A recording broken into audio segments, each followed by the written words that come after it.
So when we do good deeds, we do things that are a benefit to society, and this helps us to create merit. We can also do this through the development of samadhi, through our practice of meditation. And so there's this generosity, this morality, the practice of Dhamma, and these all work to develop our hearts, to raise them to a higher level. Because for us now, having been born as a human, this isn't the first time that this has happened. We've been born in this state many, many times. It's just that most of those times we haven't met with the Buddha's dispensation. We haven't had this opportunity to walk this path of practice that frees us from suffering. So I've had the merit now to meet with this path, and we rely upon the goodness of the Buddha, all of the paramis that he developed through many lifetimes, that he went through this effort, went through a lot of difficulties, and saw the suffering of other beings, which drove him to build up his paramitas until they reached a state of perfection. And if he had wished to attain to arahantship, it would have been very easy. But through the great compassion that he had, he made this determination of a bodhisattva, and to develop his parami until they were full. That he didn't wish to just gain happiness by himself, but when he was awakened, he took his knowledge that he gained and taught that Dhamma, and laid down this dispensation which has reached to this very day. And so the laity also have the kindness to support the Buddhasasana, to support the monastics. And this too has happened from the Buddha's time until this present day. To build up goodness through supporting this religion. So the development of our heart is what helps to clean our minds, to make them pure. And because if the mind just has greed, hatred, and delusion in it, it'll always be involved with ignorance, with craving and clinging. And these are the things that cover over the mind, that take control of our minds. And this has happened for many lives now. But our original mind is in a state of emptiness. It's just that these defilements come and overpower the mind, so we don't see that emptiness there. So the Buddha taught us to be generous, to take on the precepts, to listen to teachings of truth, to build up good things, skillful things. He taught us to do this. That which isn't skillful in our minds, we need to put an effort to abandon those things, and then put in the effort to look after our hearts. So when we do this practice of meditation, all of what that involves is development of sati, of mindfulness. And the sati can also be translated as recollection, and then there's sampajanya, this all-around knowing. So whatever posture our bodies are in, whether we're speaking, whether we're thinking, we have mindfulness there. And mindfulness works to obstruct or protect the mind from the various mental impressions, all the forms, the sights, the sounds, the tastes, the tactile sensations, the things that normally flood into our hearts, that push it into these feelings of liking or disliking. But we have mindfulness instead, and taking good care, being cautious around these minds, abandoning any unskillful quality that has arisen, and not allowing unarisen, unskillful qualities to arise. As we develop our mindfulness in this way, it becomes a great form of kusala, of skillfulness, this maha kusala. And then we gain energy from that. Our energy raises up. The power of our faith that we have in the Buddha and in this path of practice, that gets even more powerful. And initially we gain a certain faith that comes from thinking, that comes from listening, but this doesn't have wisdom to it. However, it's when we practice and we see the results of the practice, that we start gaining this firm faith. And what's that like? Well, usually when we meet with any form of physicality or mentality, we'll get the feeling that this is me or this is mine. But when we practice in the 4 foundations of mindfulness, mindfulness over the body, over feelings, over the mind, over the Dhamma, and we take one of these up, the body, for example, because it's something that's easy for us to recollect, then our mindfulness will gain strength. So whenever we are in any posture, we're walking, standing, sitting, for example, we know what's going on. And we see this body clearly. We have mindfulness over this body. We don't send our mindfulness outside, but rather we get it to know at this spot. And through this, the heart becomes peaceful, and it's possible for clear insight to arise. We see the body for what it is, and the mind becomes still. We see that the body and the mind are separate things. Normally, however, when the body moves, when it walks, when it stands, then we see that the body and the mind are the same thing. However, when there's mindfulness present in the body, whether we have mindfulness in the internal body, which is our body, or the external body, the bodies of other beings, then the heart becomes still.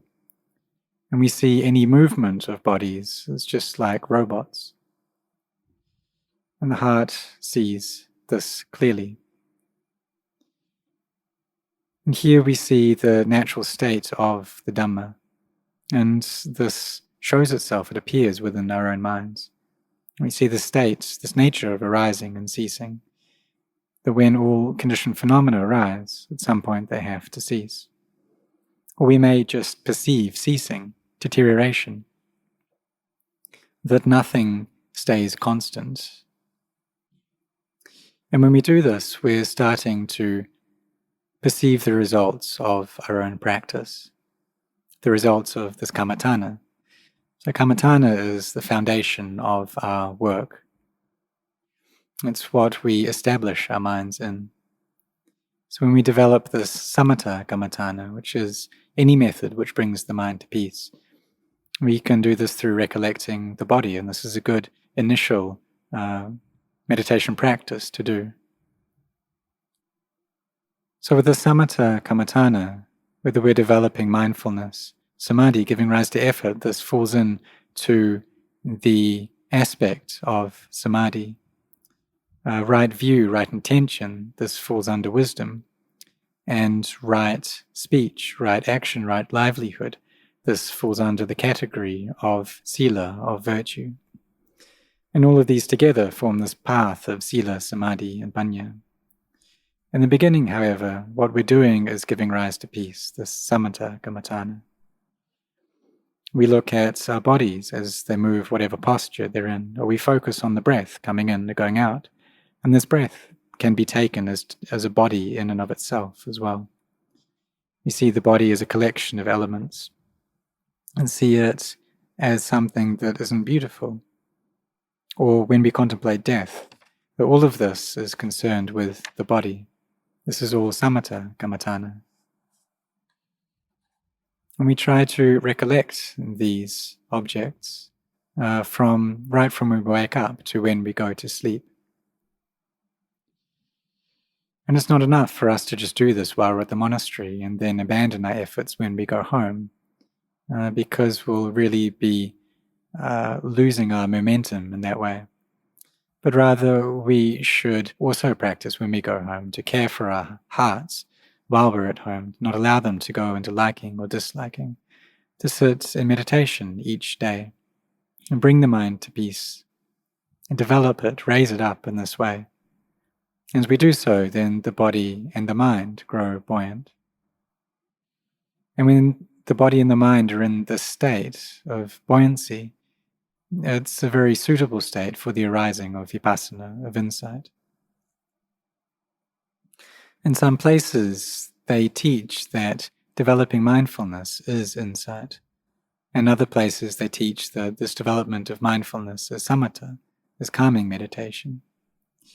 But we must understand that developing this calm becomes the cause and condition which fruit in vipassana, in this insight.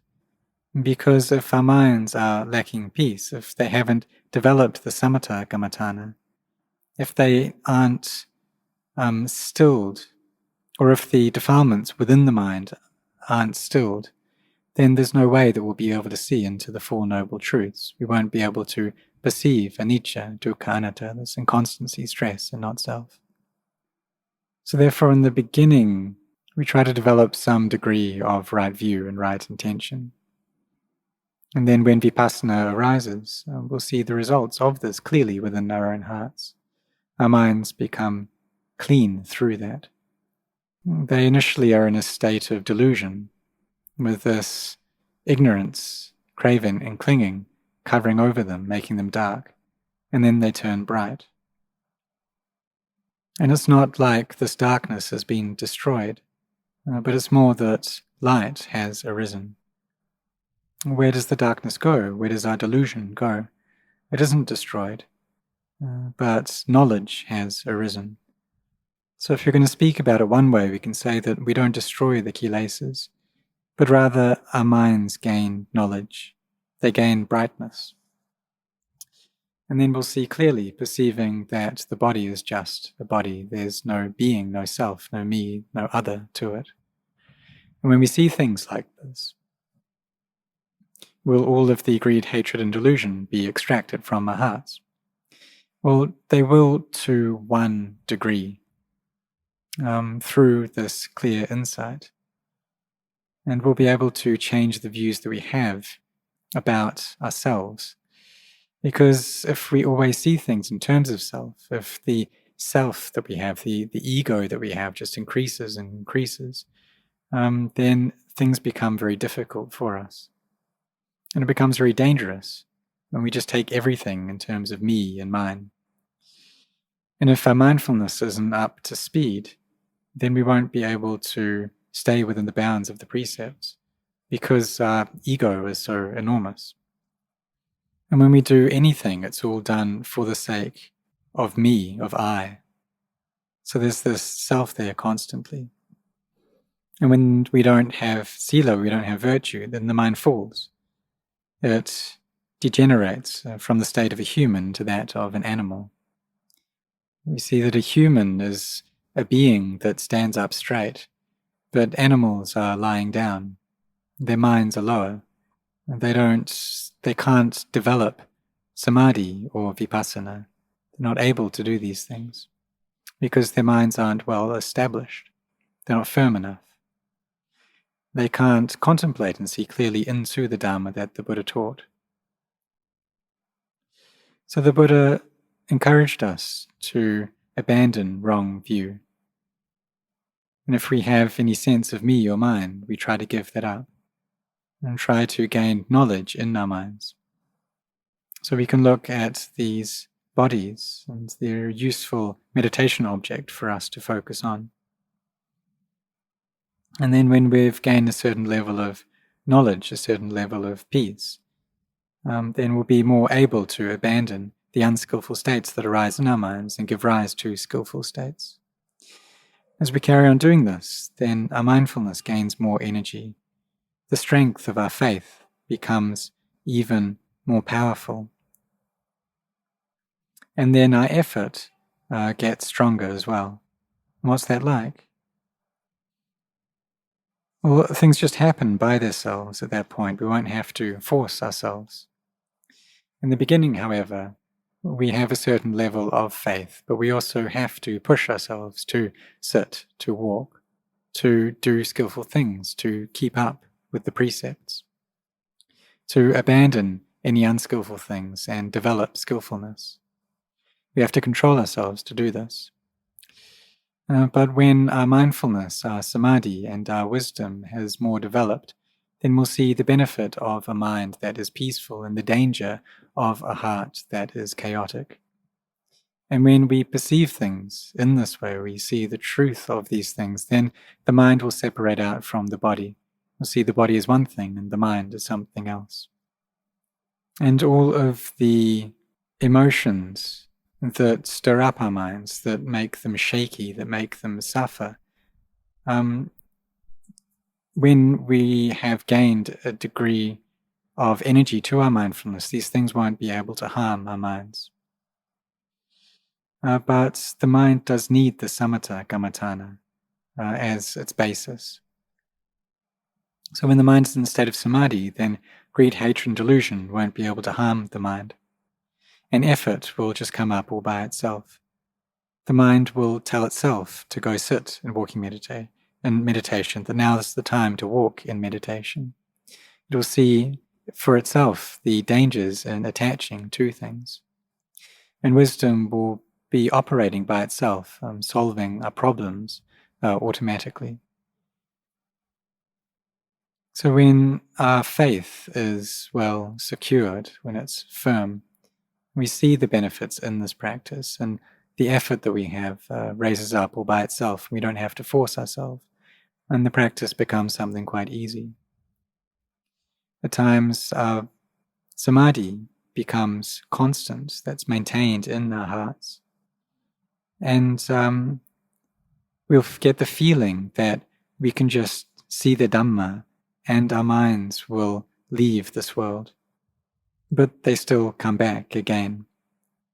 And that's because either we're just still in the stage of samatha kammatthana, or the vipassana, the clear insight, that the insight that has arisen isn't clear enough. So the mind has to come back again, and then it starts attaching again. And here we must forbear. We must maintain our efforts in the practice until the samadhi that we once had comes back again, until the wisdom which had degenerated comes back. It starts becoming clearer than it was before. And then we can make our minds peaceful. And we do this through the recollection of the body, of feelings, of the mind, of the Dhamma. We constantly keep this mindfulness there. Because we have to see that usually what our mind's attached to in this world is all to do with form. If we hear a sound that comes from form, smells, tactile sensations, these all come from form. So we need to have our mindfulness here in form, contemplating these bodies, seeing them as being the four elements, seeing this being something that needs to degenerate. When we see this clearly, then that shows that wisdom has already arisen, this vipassana, this insight has come up, that our minds have gained knowledge, seeing the body is just a body, the mind is just a mind. These two things separate out. Peacefulness arises in the mind, and we develop steadily in the practice. So when we do this practice constantly, initially it's just like separate drops, just like the comparison that Luang Por Chah gave, that initially our mindfulness is just like one drop, and then another drop, another drop. But as we practice more and more frequently, then this turns into a steady stream of water. That's wisdom becomes a steady stream in our minds. So the samadhi that arises comes from the cause of sila. And then the samadhi in turn becomes the cause for wisdom to arise. And through this, the mind becomes bright. Both the body and the mind are in a buoyant state. So we learn to control or keep our anger within boundaries through our practice of sila. We learn to control our greed through our practice of generosity. And then we go to develop this samadhi, but it has to be samma samadhi. So collectedness of mind, this firm establishment of mind for the sake of freedom, for the sake of purity. And this comes from a foundation of sila. When the mind is in a peaceful state, when it's not agitated, then it becomes more and more bright. And wisdom arises. We're able to free ourselves from the defilements, able to abandon self-view. We need to engage in this practice all the time because the defilements are at work all the time as well. So we keep at it, maintaining our mindfulness constantly until it becomes a continuous stream. Until when we get to the point where we rest, then we have our mindfulness there. Practice is able to keep us right to the point that we fall asleep. And then when we wake up again, then mindfulness is right there. And the shows, or when we do this, then when we rest, it's a very deep, rejuvenating sleep that we have. Perhaps we'll dream about themes of Dhamma. We may see images while we're sleeping, and these may be able to answer questions we have to do with the Dhamma. So for us, as we carry on practicing, then our minds gain energy. We get the energy of wisdom, the energy of samadhi. And this gives us the motivation to practice more and more. So we practice this path, this Noble Eightfold Path, or we could also refer to it as the Four Foundations of Mindfulness, and these are what help to give rise to the Dhamma. Our minds develop, they turn into the state of a deva, of an angel, because they have these qualities of a wholesome, a skillful, a shame of wrongdoing, and a fear of wrongdoing. So the mind becomes noble through, or exalted through these qualities.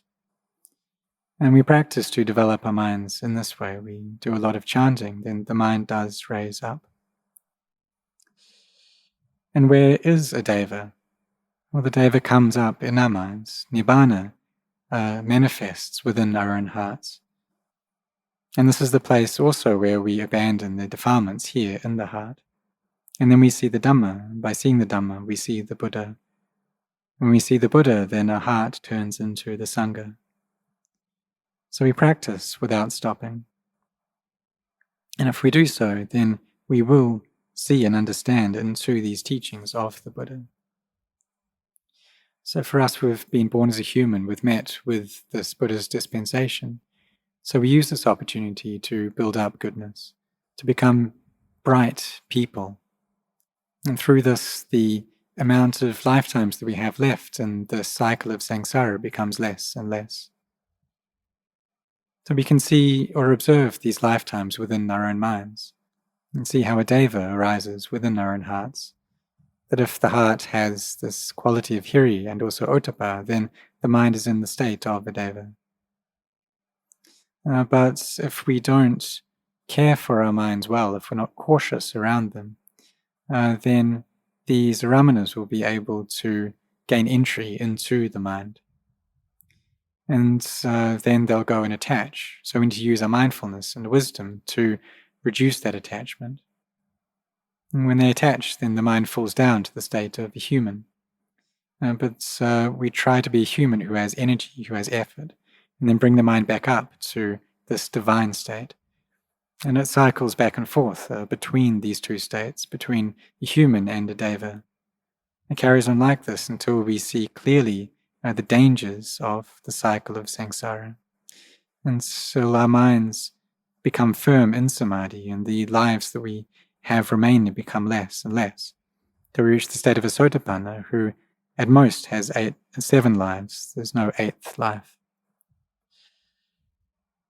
And so we see these dangers in this cycle, and the heart becomes a deva through that. And just like Anandapindika or Lady Visakha, they were able to become noble beings that their hearts had ordained already. They saw clearly into the Four Noble Truths.